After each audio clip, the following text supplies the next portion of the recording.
Diputado Mario Negri, muchas gracias por aceptar la invitación de la Fundación ALEM. Nuestros temas de trabajo hoy van a transcurrir alrededor de la idea de instituciones de gobierno en la Argentina. Un gusto estar con ustedes. Muy bien. En general, cuando se piensa los problemas de las instituciones de gobierno en la Argentina, hay una generalización a pensar los temas del presidencialismo. Desde su punto de vista, ¿cómo evalúa el desarrollo del presidencialismo argentino desde 1983? El presidencialismo de por sí tiene una prefiguración cultural en algún andamiaje institucional con una fuerte tendencia a concentrar poder de por sí. Es decir, obviamente que nuestra Constitución y las inspiraciones de nuestra Constitución son de un régimen presidencialista. Lo notable, que creo yo que con el tiempo, es el análisis mío, por lo menos, es que desde el 83, cuando el gobierno de Alfonsín, en esa transición democrática, intenta primero reformar la Constitución cambiando la idea macrocefálica de que el poder se concentra también geográficamente. Y después cuando viene la reforma constitucional, que no nace de la búsqueda, de la necesidad de un consenso, sino que es el resultado de una presión por quedarse y unos por equilibrar el poder, ¿no? Con lo cual es una negociación un tanto imperfecta. Ahí había una obsesión de buena fe. Primero, hoy cuando pasan los años veo si a la Argentina le cabía para atenuar el presidencialismo elecciones directas. Es decir, salir del colegio electoral. Primero, porque tenemos varias Argentinas y una muy grande está acá, en el Gran Buenos Aires. En segundo lugar, aquella idea de mezclar presidencialismo con semipresidencialismo, sin ser un régimen parlamentario, que cualitativamente obviamente a mí me encanta, pero que requiere una etapa de madurez, fue una obsesión que tenía Raúl Alfonsín. ¿Qué pensaba? En los años de tantos golpes de Estado, interrupciones institucionales, también había que buscar alguna suerte de figura institucional que atenuara en las crisis la posibilidad de golpear al quiebre del sistema. Entonces, hay inspiraciones, Duverger tiene libros sobre semipresidencialismo, todos los sistemas. Mi impresión es que por el resultado electoral con el que fuimos a la Constituyente terminamos con un híbrido, que no terminó arrojando el resultado cuyo propósito era el original, ¿no?, de actuación. Y en ese híbrido, con su dilatada trayectoria legislativa, ¿cómo analiza la relación entre el Poder Ejecutivo y el Poder Legislativo? Bueno, el jefe de la administración, supuestamente dice la nueva Constitución, es el jefe de gabinete. No lo cree nadie. Solamente a los efectos de alguna responsabilidad. ¿Por qué? Porque es un híbrido. No es el de un régimen parlamentario para atenuar la responsabilidad del presidente, ni tampoco tiene todas las facultades. En segundo lugar, tenemos que pensar que los últimos años, después de la crisis del 2001, ¿no es cierto?, esa crisis profunda, comenzó a debilitarse el Parlamento porque una ley de emergencia que fue por un año se quedó 16 años en la Argentina. ¿Qué significaba una ley de emergencia? Resolver a velocidad, con facultades extraordinarias, los problemas derivados de la crisis económica. Bueno, por eso se otorgó por un año, pero quedó 16. La economía tuvo una etapa hasta el 2006 que crecía al 5, al 6%, 7%, y siguió la emergencia. En realidad, lo esencial de la emergencia, que quedó 16 años, era la transferencia de facultades del Poder Legislativo al Poder Ejecutivo. Eso se tradujo inmediatamente en discrecionalidad. Y cuando hay discrecionalidad, lo que desaparecen son los controles. Y normalmente en los regímenes presidencialistas, cuando se llevan facultades del Congreso, es muy difícil que te las quieran devolver. Salvo lo que logramos nosotros ahora con un gobierno en minoría en el 2016, a pesar que la crisis del 2015 era muy grande, que fue restituirle al Parlamento las facultades que tenía, y que duró un suspiro, porque acaba de cambiar de gobierno y se las volvieron a llevar a todas las facultades que eran propias del Parlamento. Ahora, si pensamos dentro del Poder Legislativo y su composición, todos sabemos que hay crisis de representación, debilitamiento de los partidos políticos. En general, en su experiencia, el tratamiento de los temas nacionales centrales, al momento de decidir el voto, ¿ha cambiado el sesgo por el cual los legisladores toman decisiones? ¿Hay un gran debate sobre los temas nacionales o el impacto territorial? Es decir, la idea de que... de que represento al territorio y voto en base a eso. Sí. Se fue desdibujando, salvo alguna provincia por excepción. Lo que sucede es que hemos tenido un parlamento en la Argentina. A ver, analizar el parlamento argentino, analizar la política, y no analizar qué pasa con la vida del peronismo, es como taparte los ojos y pretender no chocarte con nada mientras caminás. Entonces, vos tenés una atomización del peronismo cuando tiene crisis que se refleja en el Parlamento. Más la crisis de representación después del 2001, llegamos a tener 40 bloques, 45. Más reformas políticas incompletas que respondían a coyunturas como las del 2001, por presión social y no por racionalidad de un sistema político que debía adaptarse. O ahora, donde hay más homogeneidad, porque cuando el peronismo olfateó la cercanía del poder, rápidamente guardó todos los videos en un placar, no existe ninguno, y justificó la idea de juntarse, y hoy en la Cámara la capacidad de bloqueo en cierta parte la tiene una coalición opositora que es la que constituimos nosotros en Juntos por el Cambio, lo que fue Cambiemos como experiencia parlamentaria de coalición durante 4 años.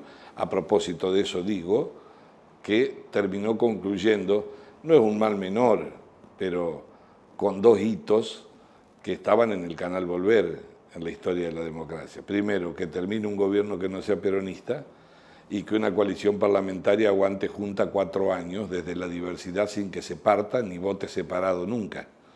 Entonces, ahora veremos, pero ahora hay un oficialismo y una oposición que ejercen la centralidad del Parlamento y, por supuesto, después siempre el oficialismo arma 2 o 3 automuletos que le permite llegar al número, digamos, que tienen poco pudor en términos de la discusión política. Y en ese recorrido, ¿cuál es la evaluación que usted hace de la relación nación-provincias cuando se concentran los temas centrales de transferencias de recursos? ¿Usted percibe un federalismo institucionalizado o estamos hablando de feudos? Hay muchas Argentinas y hay una mezcla cultural, una mezcla financiera y una mezcla económica, y otra de ejercicio de poder.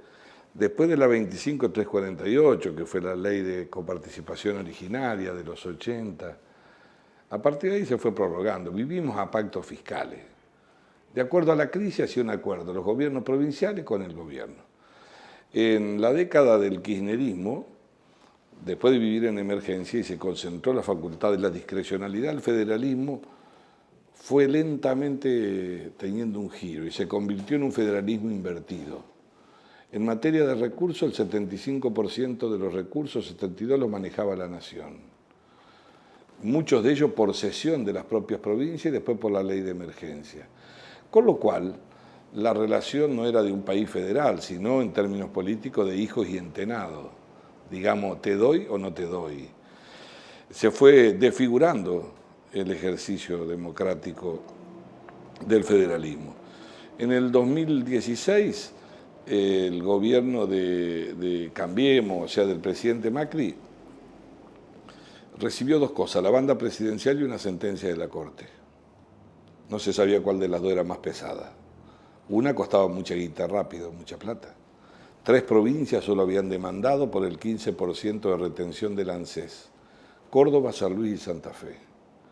Sin embargo, en mi criterio, en un acto democrático, pero en términos de poder de la Argentina de la que venimos y del peronismo que veníamos, de ingenuidad, pero de convicción democrática, el presidente decidió devolverle el 15% que reclamaban no solo a las que fueron a la justicia, sino a todas. Entonces se comenzaron a reequilibrar las cuentas de las provincias. Ahora, eso después tiene muchas lecturas, porque hay muchas argentinas. También hay una mezcla cultural, hay feudalismo. La gente, la sociedad muchas veces dice, ¿cómo puede ser que en Formosa saquen el 70%, y bueno, un poquito votando los paraguayos también, pero ¿cómo? Y hay un diseño, un modelo desde el Estado, que si no se rompe culturalmente, es difícil de vencer electoralmente, ¿no? Y después tenés autoritarismo, caudillismo y también buena administración, como San Luis. Una familia viene gobernando hasta que se pelean entre ellos, pues sale uno primero y el otro segundo. Ahora, desde el punto de vista de la administración de sus recursos, las hace bien. O tenés el modelo Santiago del Estero, ¿no? Donde es una sucesión interminable de anestesia y de olvido de lo que significan las instituciones. Es decir, hay una cuasi resignación que nunca le encontré explicación en un modelo global de comunicación que entra a tu domicilio para que es que como que hay determinados bienes públicos que te acostumbraste durante muchos años que si te los da el Estado con eso solo podés funcionar. Le propongo esta reflexión. 6 provincias argentinas no tienen alternancia desde 1983 con esa variedad que usted dice. ¿Qué le hace pensar eso? ¿Debería profundizarse alguna estrategia? Estamos hablando de muy buenos gobiernos, de autoritarismos subnacionales. Bueno, se junta crisis de representación política, fracaso de los gobiernos, el peronismo siendo oposición con una decisión que te la resumiría en 2 palabras cuando es oposición. No te voto nada y para que funcione el Congreso juntamos la gente. Entonces, eso dificulta malas condiciones propias, justicia sin avances en Consejo de la Magistratura, selección de jueces, falta de justicia independiente, es decir, cierto cacicazgo. Yo diría que muchos de ellos, algunos, si usted le dice, mira, la decisión sería esta, tenés que animarte a perder el gobierno para defender tus banderas políticas o quedarte con el gobierno y entregarla, no tenga ninguna duda, ya sabe cuál es la respuesta.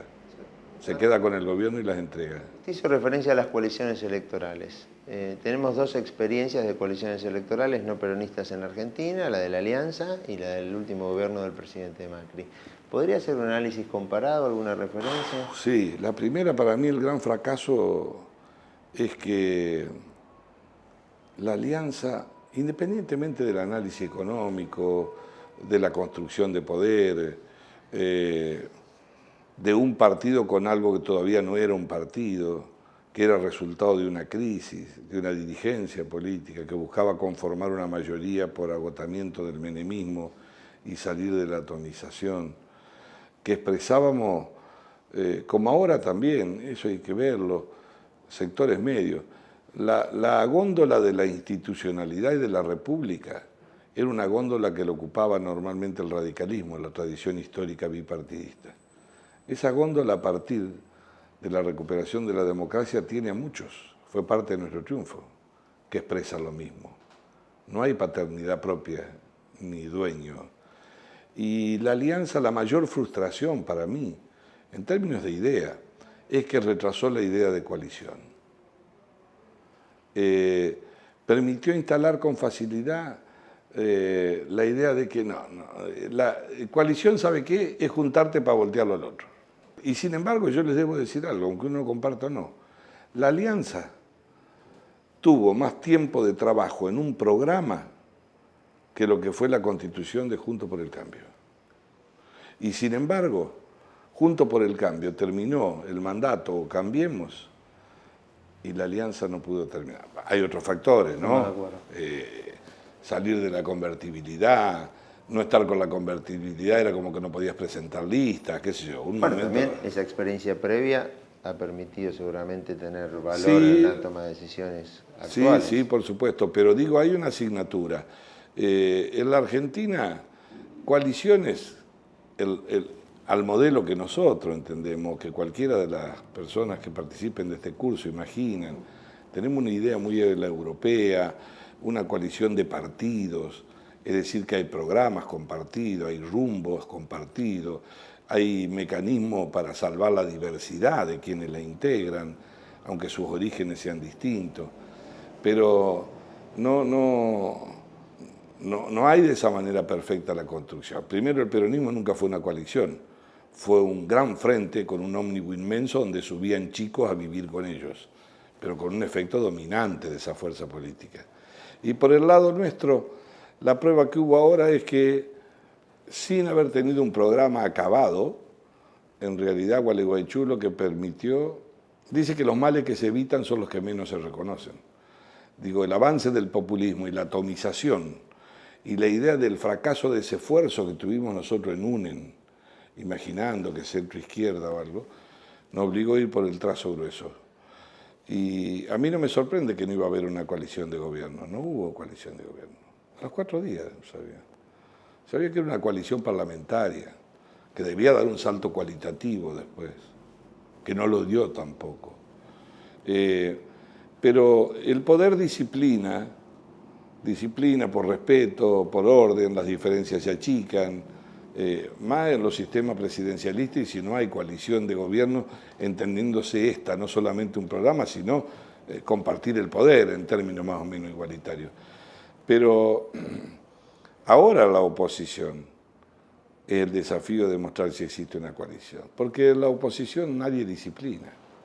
Una coalición en la oposición, el secreto está en la capacidad de plasticidad de elegir los temas centrales con los que tenés que tener juntos. La rigidez en las coaliciones opositoras las parte, las divide. Hay que tener una lupa para saber cuáles son los temas determinantes que definen la existencia o la crisis de la coalición. No solo de la coyuntura, sino de perspectiva y una capacidad de mirada al futuro. Yo creo también que nada de esto nosotros lo podemos analizar, podría existir otra clase, si no lo vemos en un contexto más amplio que la Argentina no lo ve. Yo creo que hay una crisis de civilización, una revolución de civilización que abarca la crisis de representación, el sistema de partidos, la dirigencia. Las cosas no ocurren porque la gente sea mala. Desde que lo global se incorporó al dormitorio de tu casa, no solo la información, sino en el conocimiento, en todos, también se incorporó a la vida cotidiana de la gente. El vínculo de la sociedad, hoy tienen que pensarlo los partidos, tenemos que pensarlo. No entendemos. ¿Y por qué la gente va por otro lado? Hoy las redes compiten con los partidos políticos. Hoy un ciudadano le manda un WhatsApp o le manda, si tiene el teléfono, o le manda un mail a un presidente y por ahí tiene la suerte que además le conteste. Capaz que lo recibe. Es decir, el nivel de intermediación está dado no por lo global de la política, como era en el sistema de partidos tradicionales, sino que hay una fuerte demanda individual, de vínculo directo con el poder.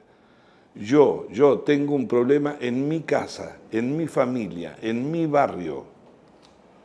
Entonces, de pronto uno ve, dice, pero ¿cómo si los números de la economía dan muy bien y sin embargo la gente llenó las plazas en Chile?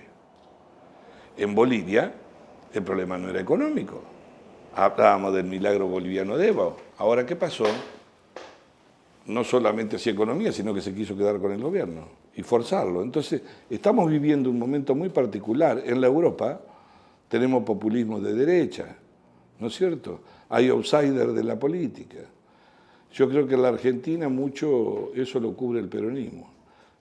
Bien, y en ese recorrido, entonces, vamos a los temas de la relación entre el Ejecutivo y el Poder Judicial. En esta nueva etapa, ¿usted ve en la agenda del gobierno la posibilidad de discutir una reforma constitucional, temas que cuestionen el funcionamiento de la independencia del Poder Judicial? ¿Es un tema de agenda contemporáneo? Yo creo que siempre en las democracias que duran mucho, las que hoy están en discusión, por el efecto global, por lo dominante de la economía, por el conocimiento, siempre hay que hacer un repaso de las instituciones y la eficacia de las mismas. Lo mismo con los organismos regionales. Llevamos 35 años en Mercosur, en una demanda global, en una competencia global tan salvaje. Hay que repensarlo, no desarmarlo, repensarlo. Hay que ver si estamos adecuados a los tiempos con qué competimos hoy.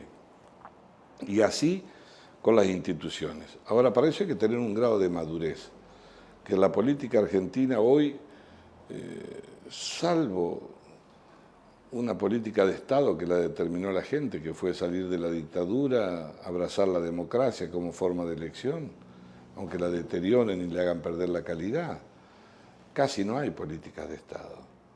Obviamente que hay una crisis en el Poder Judicial, hay un efecto dominante del presidencialismo y del Poder Ejecutivo, y creo que también hay una concentración en muy pocos sectores de la justicia para investigar los hechos que tienen que ver con delitos cometidos contra el Estado, contra los bienes públicos, contra la corrupción, a pesar que nosotros hemos impulsado muchas leyes, ¿no? Obviamente que no iba a haber arrepentido si no había ley de arrepentido, extinción de dominio que quedó con media sanción, pero estamos frente a una conflictividad. Los jueces, en general, no todos, llevan el calendario electoral más al día que la política. Y eso significa que estamos frente a una justicia imperfecta. Usted habló de madurez. Pobreza y desigualdad son un tema de la agenda que nunca salió desde 1983 para acá. ¿Usted cree que ese va a ser un tema de disputa electoral o hay posibilidades de que sea una agenda? Bueno, ha sido un tema de disputa electoral muy malo eso. Muy malo. Muy malo porque el problema, la pobreza es muy grave y la desigualdad la consolida y es determinante. Salir de la desigualdad significa obviamente trabajar en contra de la pobreza, pero la desigualdad es algo más que la pobreza. Hay pobres con dignidad, que tienen niveles de ingresos bajos, que tienen todavía idea de ascenso, de llegar a la escuela, de llevar a su hijo, aún con esa dignidad de la pobreza. Pero la desigualdad, la brecha de la desigualdad, es muy fuerte, se acrecienta. Entonces, meterla en cada competencia electoral es casi una frivolidad. Vos tenías el 30, la llevé el 32, tengo menos que Alemania, los alemanes son peores que nosotros. Cuando termina la conversación, estás en la cola del mundo. Y ahí tenés dos caminos. O me voy al pasado y me abrazo a la nostalgia que te paraliza y digo lo que fui, o decido dejar de ser lo que soy. Y eso yo creo que la Argentina todavía tiene un resabio, tiene prejuicio en la dirigencia ideológico, que si no habla de los pobres, no es dirigente político. Y lo peor que habla de los pobres y aumentan. No baja la pobreza, ¿no? Y además las manchas de desigualdad. Y eso tiene que ver también con un modelo de crecimiento. La Argentina no crece hace 10 años. Y la educación va para atrás. Y además ahora se ha incorporado un dato más fuerte que no tiene que ver con la pobreza. Con lo cual demuestra que no es solamente eso. Que en la desigualdad también se incorpora la violencia social, en general, en sectores medios como los que estamos viendo. Siempre apostamos a cómo salir de la coyuntura y no podemos ubicar 4 o 5 temas que sean parte de una campaña cultural vinculada a la educación. Sin eso no hay ningún tipo de futuro. Diputado Negri, a todos nuestros entrevistados en este módulo de Ciencia Política les ofrecemos un cuadro, que es el cuadro del profesor Morlino, donde se plantean 3 grandes problemas, ¿no? Es decir, de un sistema político. Está concentrado en el problema de las reglas, la comunidad, la sociedad o las autoridades electas, las autoridades políticas. En los 3 seguramente tenemos problemas, pero desde su punto de vista, su experiencia, ¿dónde concentraría el mayor nivel de esfuerzo? La organización política, bueno, el mundo está dado vuelta pata para arriba, hay un lío bárbaro, no se sabe a dónde vamos a ir, cuáles son los interrogantes que hay que resolver. Y lo que más me preocupa a mí es que nosotros salgamos de la nostalgia. Vivimos hablando de la democracia, o vivimos recordando lo que logramos en el 83. Y la Argentina tiene nuevos interrogantes, porque el mundo está lleno de interrogantes. El segundo tema que me preocupa es la chatura que tenemos. Siempre miramos desde la Argentina al mundo, pensando que el mundo nos mira a nosotros. El mundo avanza a una velocidad por vía del conocimiento, de la revolución tecnológica, y nosotros tenemos que pensar a dónde va a trabajar la gente, cuál va a ser su nivel de protección social, dentro de cuánto, de 5, de 10, de 15 años. ¿Dónde está eso? Mientras convivimos la coyuntura con la crisis. Y en la representación sí, yo creo que el sistema bipartidario, tradicional, histórico, es muy difícil que vuelva. Hay que imaginar un mundo de coaliciones. La Argentina no tiene espacio para grandes sofisticaciones ideológicas. A mí me encanta. Hacemos una mesa de café y conversamos todo el día. Pero hay que encontrar los trazos gruesos de los problemas estructurales que nos tiran para atrás, que no son ideológicos. Pobreza, educación, salud, bienes públicos. ¿Cuántos bienes públicos puede ofrecer el Estado? ¿Cuáles son los de calidad? ¿Cuántas Argentinas tenemos? ¿Cómo las hilvanamos una con otra, ¿no? Y en el sistema de representación política creo que tenemos este gran dilema, que no es solo argentino, en la región pasa también y en el mundo está pasando. Los partidos políticos, mientras esto se desenvuelve y tengamos este grado de confusión buscando por dónde pararnos, creo que tenemos que preservar 2 o 3 cosas. A un mundo de redes, donde algunas son cloacas, otras aportan ideas y otras te permiten tener información. Lo que hay que siempre ponerle al lado es garantizar libertad de expresión, libertad de opinión y libertad de poder investigar, de poder expresarse, ¿no? Y la libertad es la que nos permite salir aún de la confusión. Y en segundo lugar, no permitir nunca que en nombre de las crisis se lleve la capacidad de decisión de la sociedad, definir cómo se la contiene. Es decir que democracia sin partidos políticos no hay. Atraviesan una crisis los partidos políticos grandes, vinculadas a qué, no solo a qué rol van a jugar en el Estado, qué está pasando en el mundo, sino también cómo representa esta nueva revolución de la civilización que se comunica no a través de los locales partidarios, sino solamente apretando un botón.